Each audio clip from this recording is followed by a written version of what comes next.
Hi, I'm Tony Svan, Hillside Christmas Tree Farm. It's early January, and today we're going to go through our spruce field. It's a nice winter day, and just make sure there's no double tops and kind of some fine leader work before this season's starts growing. So I have my ARS 2-foot pole pruners and my little hand clippers. I can't wear my belt; there's too much winter gear. So cargo pocket, and this will keep me from having to bend over too much, hopefully. So yeah, that's what we're gonna do. We're gonna walk through.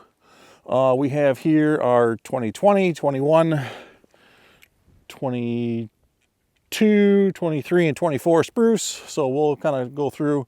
This should go pretty quick. Again, just looking for double tops, anything that we might have missed a little year in the years past. And we can kind of cut pretty deep into the tree, depending on the size, to make those corrections. We don't want any double leaders, because when the customer cuts the tree, it could, half of it could lose. So yeah, why don't we follow along? It's a nice 20-degree winter Michigan day. So yeah, all right, let's go. Like I mentioned, we're just gonna go through and look for doubles. Like this is a double. Had some didn't even mow in here this year. Felt pretty behind in the fall, so we didn't get to a lot. All this stuff, right? These are all wanting to be competing leaders, so we'll cut them all out. Give one nice leader. These were planted in 2020. We have our Black Hills and our Blues. Some things got hit with the mower, looks like.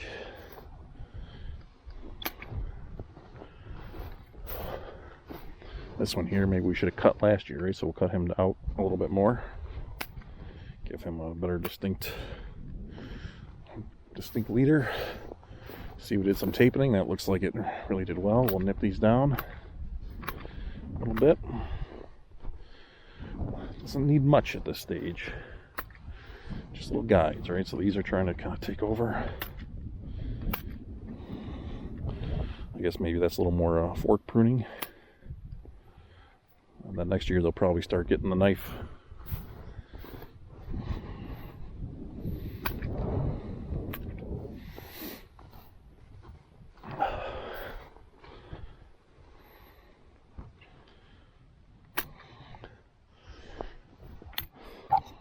I'm using the 2-foot pole pruner. It saves having to bend over like this. This is what we're looking for. Choosing one. Now this one, I just want the height at this stage, so we'll make him. Trim it down a little bit. This guy here, growing like a bush. So let's see what's going on. We see those two are way back from previous years, so we'll cut them out down below. Maybe should have been cut last year. And hopefully something will take charge up here. I'll leave him to look stronger. Fork prune him. We'll see what happens, but right now he's looking like a little bush. This one here again. Last year, these three were all the same height. Maybe we should have cut them down. This year we'll just do this. Oh. I'd rather not have to get on my knees every tree, but I think for the camera angle it probably works pretty well. Standing next to our new spruce field, I'll pick the camera up. That's what we opened up this year. They took a lot of the blues. This was the first year we offered those baby blue wonders. They were real consistently blue. I really like them. They're one of the more expensive trees that we plant at like $2.50 each. The other ones I think average around maybe $1.80 or so. But yeah, real nice color, real nice shape. If you go back a couple videos of shearing spruce and stuff, you'll see them. Yeah, they're doing really well. I think we did about seemed pretty consistent that we were about 30% of our sales were spruce. 70% would then be all of our fir. I don't keep track of like the different types of fir, whether it be a balsam or a Canaan or grand. I don't keep that much track of it. So this one we had some weevil damage.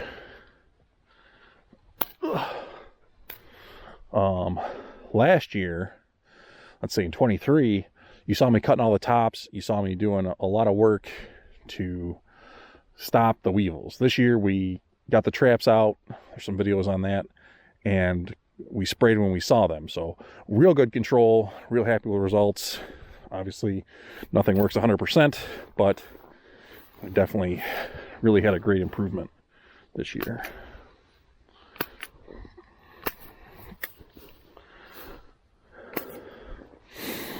So again, this video is probably going to be kind of long because I'm just going to walk and talk. I think I did some videos like this, and I've gotten some good feedback. I don't know, you want to teach, and how do you do that without doing it? So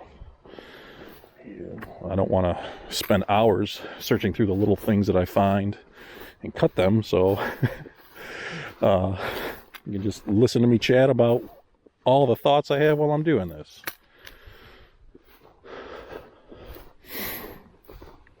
But this is pretty important work. You definitely have to have the tree growing from one stem. Things do happen. Sometimes stuff isn't gonna work the way you want. You know, but you gotta, nature will know how to take care of itself. Looks like we had some bud abortion here, and we have 4 laterals the year before. So this one, we'll just kind of see what happens. So here, double, take that one out. This is probably one of my more favorite jobs on the farm. You know, making little corrections. This thing here, right, last year should have been cut. It's okay at this size, all that stuff will fill in.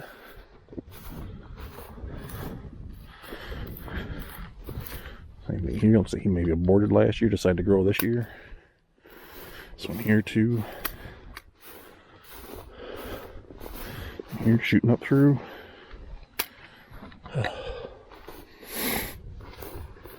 Hopefully I'm getting everything that I'm doing on camera while I'm talking. Not always easy to track my movements versus arm. This thing here, like, I don't know, just give another year, right? Just, at this stage, there's nothing wrong with indecision. But hopefully, what, 2-3 years? 3 years, maybe these will be ready. In the meantime, we're kind of coming down, marching down with our ropes and our fence down into our other blues and things like that. So, should be right on schedule.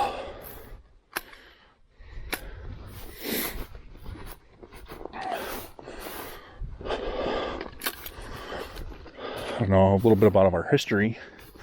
The property was bought in '83, a couple of years before I was born. And my dad, my grandfather, my grandfather's brother, they were really in the wholesale side of things. They planted all the land over like 3-4 years, and they didn't plant every year. I think their goal was more wholesale. That's what they did up north at the original farm.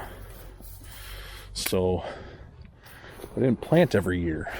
So I think we got going. My dad was really trucking along in the 90s. And 96 is when the house was built.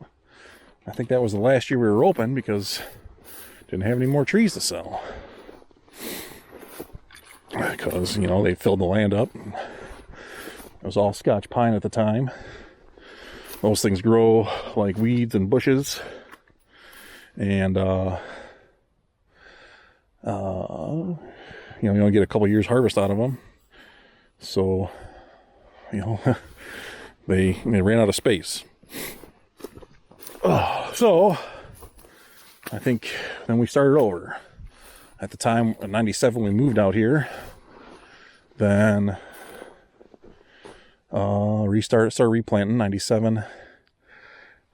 I don't think we opened the barn up again until 2007 or 8, somewhere in there. I think my daughter was born in 2009, so we've been trucking along, and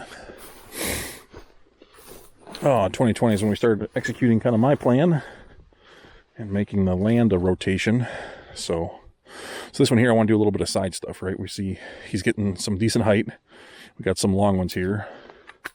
Now, I could be using a knife on this, but I don't have that. And what we'll do is we'll kind of fork prune. So fork pruning is, you know, you see the big stem coming out. We'll cut it back at the stem and kind of leave all the little laterals, or all the other pieces. And that way it kind of fills in, but doesn't get the length. So that works. A lot of times on spruce does well. This one is trying to take a leader. And yeah, we'll leave it like that. I think this stuff's okay. Oh, I can take him back to fork prune it. Right, and then we just kind of brought it all in a little bit. It's very time consuming to do that, but it is pretty effective in controlling how fat those trees get. Spruce are heavy, so don't let them get too fat. This thing here, trim those out.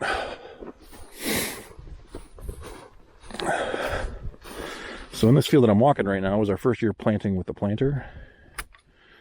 I wasn't exactly caring about, I don't know, coordinating our spruce as much. So we see we have a blue, then we'll have a black hill, blue, black hill. They're kind of all intermingled. Doesn't bother me too much because at the end of the day, the customer's going to be walking through here and chooses. We're definitely hand planting. We definitely blocked them a little bit better. We did a block of blues and did a block of black hills.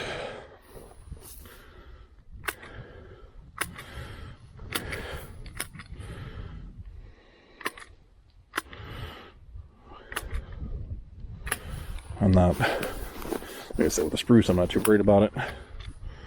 We're going to start moving our spruce to a different area next year. That area over there.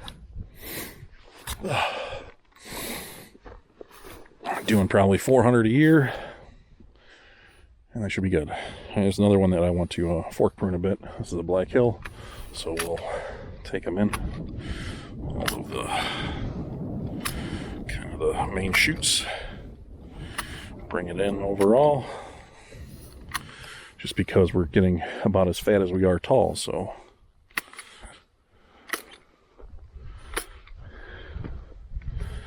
yeah.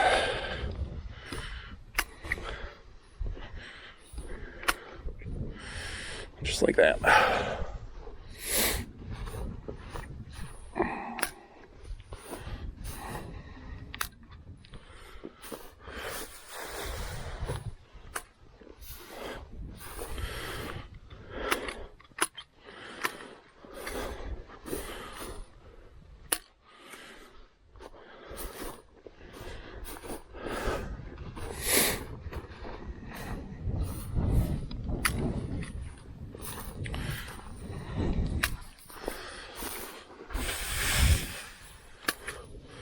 So as I'm aimlessly wandering the fields, I get to think about things that I want to do this year. I think some of my goals this year will be definitely weed control. Seems like it's a goal of mine every year, but I think it's pretty happy with how some of the things were worked on the exotics. So time to apply it to the rest of the field. This one we didn't even get mowed, so we'll have to get my daughter to spend some more time on the zero turn out here.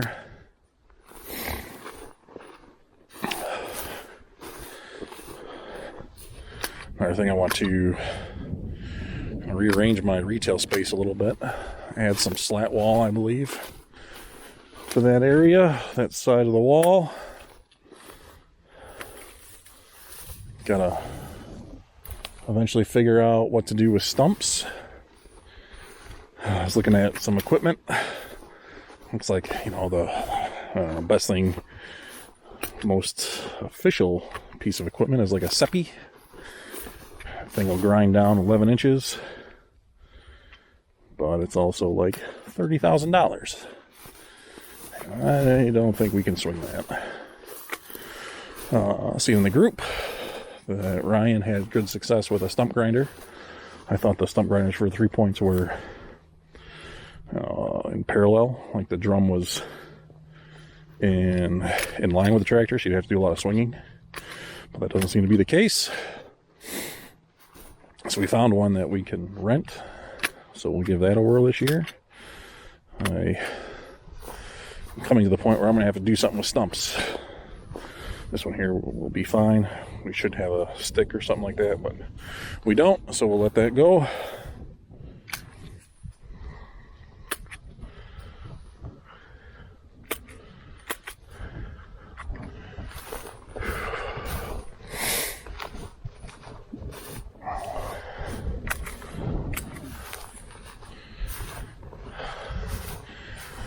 Just moving right along here.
It was probably a bit chaotic on that tree, but that's all right.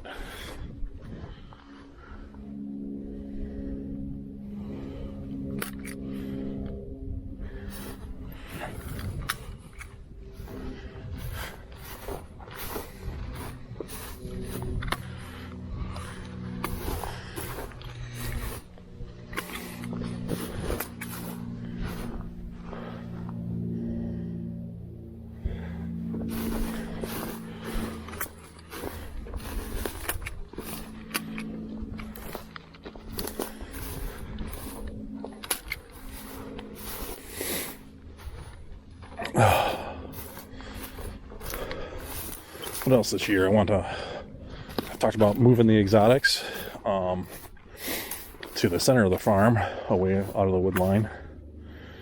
There's a bigger market for larger trees than what I thought. So I just made a video about kind of increasing the transplant bed, which I did. And next step will be moving the exotics to the center of the farm, which may open up that area that I had the exotics, maybe to kind of put some wild trees and let them get big, because we did have some along the wood line, and there were some customers that liked a more natural look, so I want to cater to them and give them that option.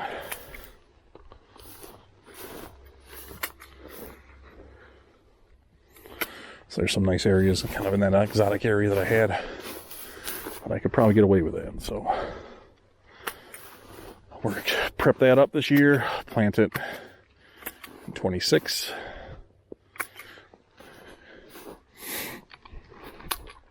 Continuing working on my exotic area for bigger trees too. All right, so that was the last row of 2020's planting. Then we come over 1, 2, 3, 4, 5 rows, and we get into a year younger. So we see the year difference in size. So Again, just more corrective pruning for doubles and things like that.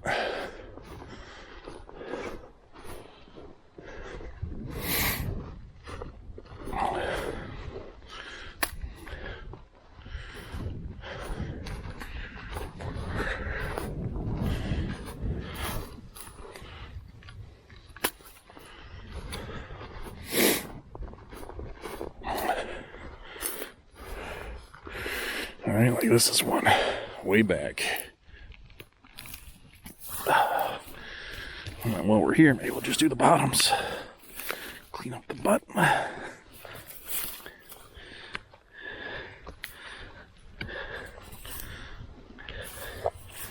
There we go.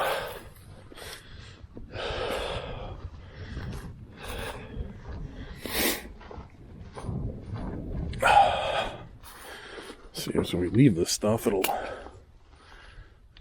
take over, won't lead to a quality tree. We don't want that. Shooting for perfection here at Hillside Christmas Tree Farm.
So I'm just trimming this stuff because this tree's getting wider and it is taller, so we have to see how nature will correct its top.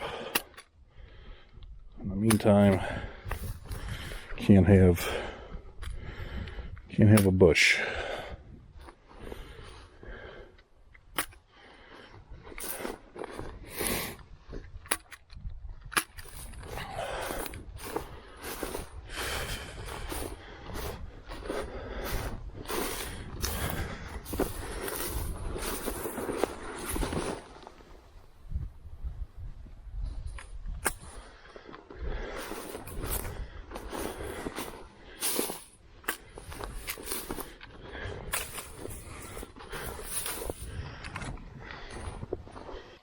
All right, so we only have a little bit left.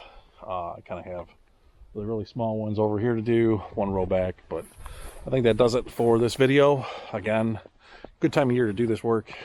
Keep the trees growing from one stem, right? Important stuff. Some other pruning I'll have to do, and I'll do some more videos on that, is the trees that got left over this year that weren't harvested. Again, weren't harvested for a reason, so we'll have to go through, we'll shorten them up, we'll shorten the leader, hopefully help them fill out, get the correct density, get good shape and everything like that, and we'll go from there. All right, thanks for watching.